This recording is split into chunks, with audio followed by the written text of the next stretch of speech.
worry. I don't have it with me. Don't worry, just put it over here. Okay, friends, let us now go back in and get these rates that we need. Because the idea is how fast am I going on average from this time to this time, this time to this point, this time. So this is that move that is nice because it kind of builds up the entire expression that you can just update and edit. So I'm going to enter this expression into my machine. So left parentheses for starters. That's a comma. Left parentheses for starters. The y, this is the same y you would have gotten when you did the regression. So it's bars, arrow, y1 at, we'll get to this in a second, at 10.3 seconds. Wait a minute. Wait, what? Oh, crap. Just let it wash over you, it'll make sense. It's asking, where was I at 10.3 seconds? That's what your model is. The y is your distance. How far did I cover at 10.3 seconds? I think we were using the number 200 in class on Wednesday, but that gets you the model value, which is 200.33. It's about the same, minus, same thing, y1. Now, I forget, was it 2 seconds before, calculate my average rate of change, 2 seconds before that time. So 2 seconds before 10.3, 8.3. 8.3. So what this is doing is it's figuring out how much distance I covered in 2 seconds. I take my final distance and I'm subtracting my initial distance, 8.3 seconds. That's how much. Now if you press enter right now, you don't have to do it. But if you press enter right now, it'll tell you how much distance you covered. I'll do it. There, I covered about 67 feet in those 2 seconds. On average, how fast was I going though? Well, how long did it take me to cover that 67 feet? 2 seconds, yes? So that's why I say you don't have to press enter. You can just hit divide by 2. I covered 66 feet-ish over 2 seconds. So on average, I covered about 33.4 feet per second. Feet per second. Okay? Now, if you got slightly different answers because you used 200, that's okay. How many you got? I'm assuming you guys are close to that. Yeah, maybe you got 33.3 or 34.1 or something like that. 33.27 is damn close to this, yes? And that's because you guys were using 200 where I was using the 200.33. It's off by 4 inches. It's not going to make that big of a deal over 67 feet. That's to be understood. The problem is it begins to break down once you get lower on the quiz. And we'll take a look at that here. Take a look at that here. Hey, hold that thought. They should come out. That's kind of the point of the quiz too. We'll get to that in a second. Next question. Calculate my AROC, my average rate of change, between that time and 1 second before that time. The beauty of this is, watch. Second, enter. Second, enter. Now just go back in and change the times. 10.3 to 9.3. That's 1 second before, yes? 9.3 seconds. And how many seconds is that in total? 33. 35.1. Oh, you give me the rate of change. How many seconds from 9.3 to 10.3?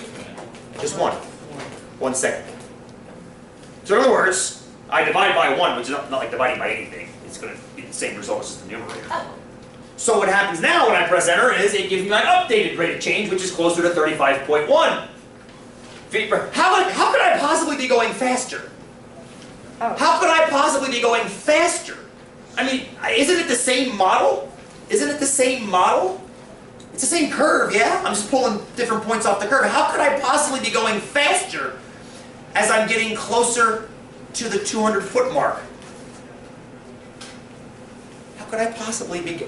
Faith, I love this. She's doing this. Because here's the deal. Remember what average rate of change is. It's a slope between 2 points. What's steeper? That slope or that slope? Actually, let me use different colors so you can see the difference.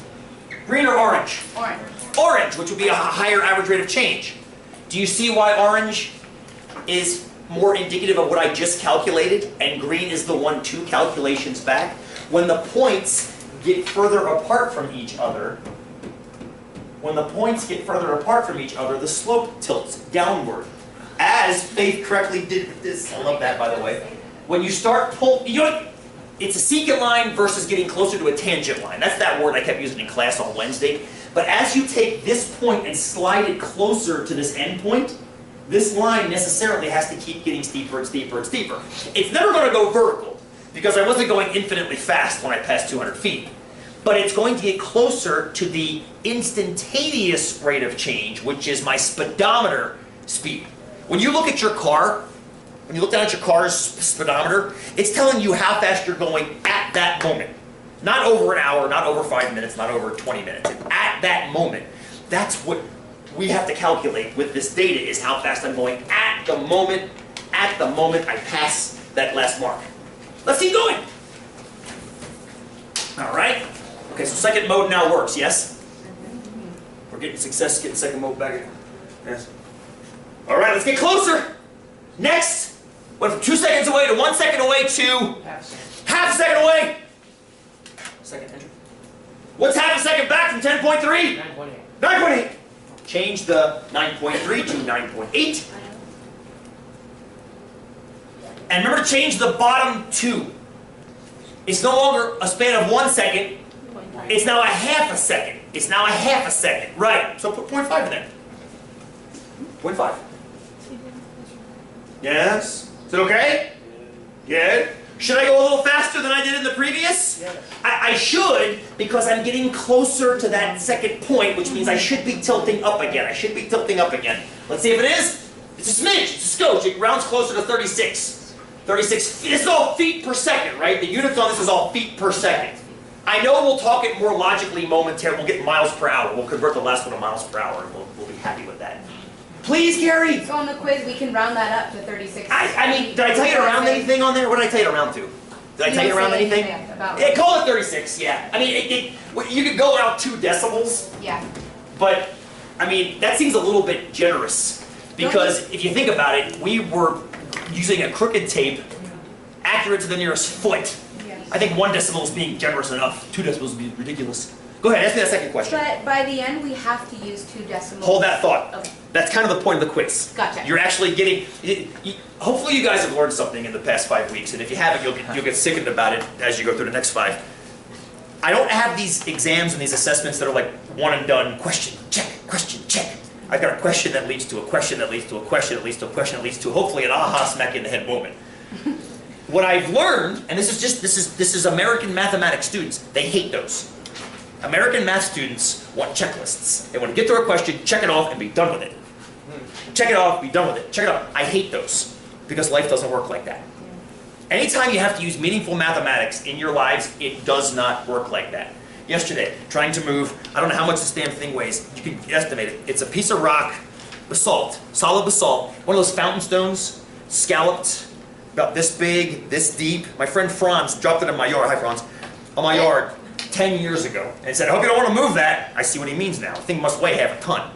So I had to develop a pulley system to move the damn thing, right? So I got my static line out, I got my carabiners out from climbing, I'm making these Z pulleys.